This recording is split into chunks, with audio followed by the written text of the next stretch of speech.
Kalain mong gumawa siya ng 92 points mga boss ha, in one game. 92 points in one game mga boss. Kahit si Stephen Curry at Papa Klay Thompson di pa nagagawa yan eh. Kung titignan nyo mga boss ang stat ni Pastor Kibuloy dito ha, sa 3 points pa lang mga boss may 84 points na.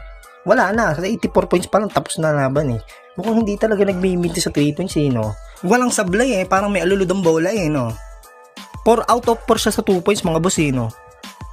At eto napansin ko kay Pastor ha, mga boss ha. Hindi ba ako to si Pastor eh, marunong din mamasa eh oh. Ganda naman nun.